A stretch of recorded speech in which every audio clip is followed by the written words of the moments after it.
Discover Gambia. 10 interesting facts. The Republic of Gambia is located on Africa's westernmost tip. The Atlantic Ocean washes its shores, and the Gambia River runs through the heart of the country. It is the smallest country on the African continent. Banjul is the country's capital. Slavery and colonialism have had a significant impact on the history of this country. Despite this, the Republic of Gambia has persevered and is moving forward. It is surrounded by the Gambia River and occupies a long, narrow strip of land. The area is flat and dominated by the river, which runs the length of the country and is navigable. The Gambia is one of several African countries with a long history, one that began with the slave trade as one of the primary drivers of development. Following the end of Portuguese sovereignty, the British Empire acquired the regions and founded the Province of Senegambia in 1765. The Gambia was recognized an independent republic 2 centuries later, with Elizabeth II as its first queen. Gambia is now mostly known for being a popular tourist destination. Despite the fact that the country's environment allows visitors to visit all year, eateries and golden sand beaches are never congested. People who want to spend their vacations alone can simply locate a private beach where they can relax and replenish their energy reserves. Unfortunately, few people are familiar with the country's life and culture, which merits special attention. Today, we decided to change that by presenting facts to our readers that would help them understand more about the Gambia and its people. Let's have a look at these facts. 10. Relief and drainage. The Gambia River is the most prominent feature in the country. It flows across a Miocene-Pliocene sandstone plateau composed of compacted material dominated by quartz grains that developed between 23.7 and 1.6 million years ago.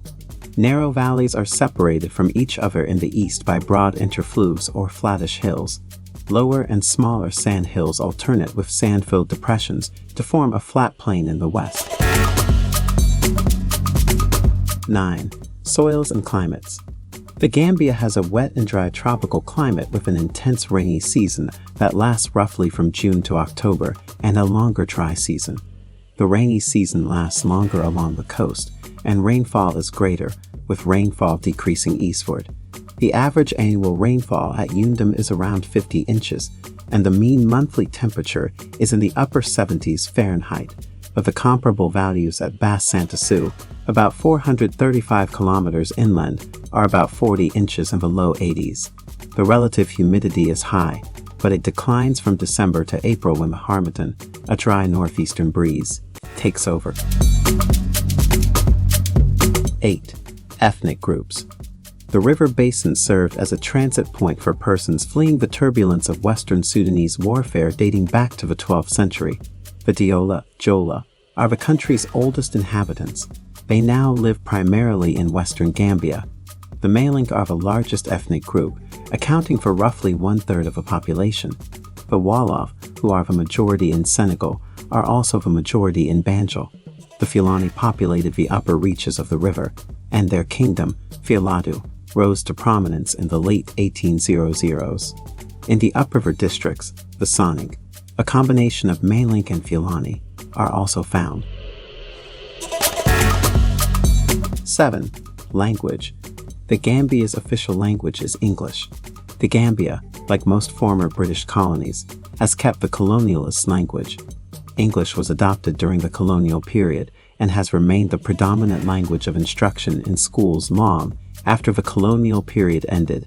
It's also utilized in trade and enterprises.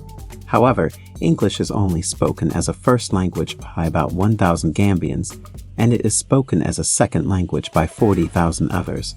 Given the country's population of 1.9 million people, indigenous languages definitely outnumber English. However, the most commonly spoken languages are mainly from the Atlantic branch of the Niger-Congo family.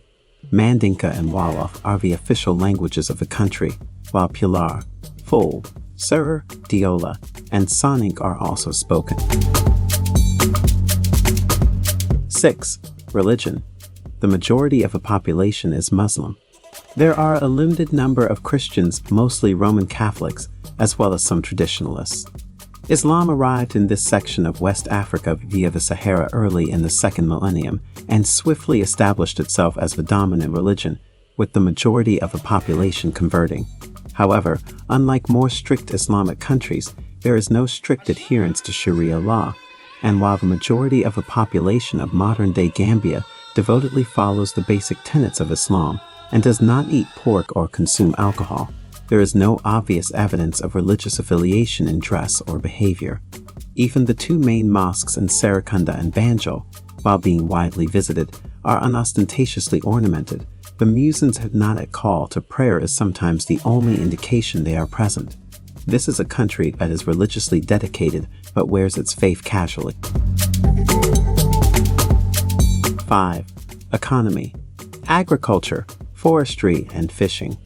Peanuts, ground nuts, are the most lucrative agricultural commodity in Gambian agriculture, which can be classified as a classic monoculture. The slash and burn method is used to clear land, although farmers exercise conservation. The peasants own the majority of the land. Men work on cash crops such as cassava, manioc, yams, eggplant, tomatoes, rice, and lentils. Citrus orchards can be found near Banjul in the western part of the country.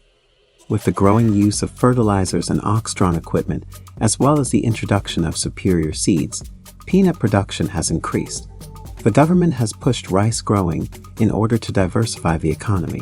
Plantation oil palm production was introduced as a trial scheme in the mid-1960s, but it had little impact on the national economy. Stock farming, which has traditionally been a part of Fulani culture, has also received government backing, although the size of herds has been limited due to reasons such as insufficient animal husbandry techniques and a lack of suitable pasture and water.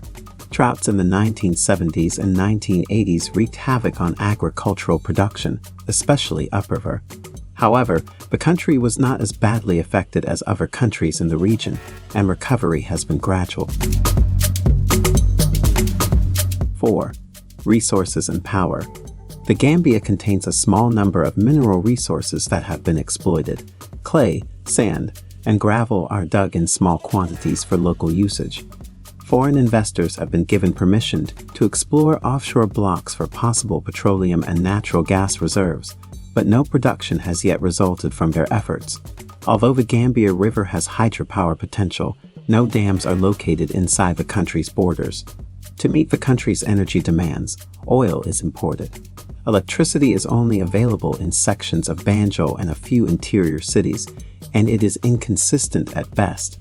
The majority of Gambians lack access to modern infrastructure. 3. Finance and trade. The Gambia's official currency, the dalasi, is issued by the central bank.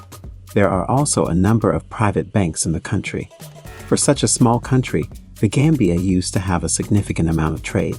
However, in the early 1980s, the country experienced an annual negative balance of trade due to drought-related losses. Throughout the 1990s and 2000s, the trade deficit persisted.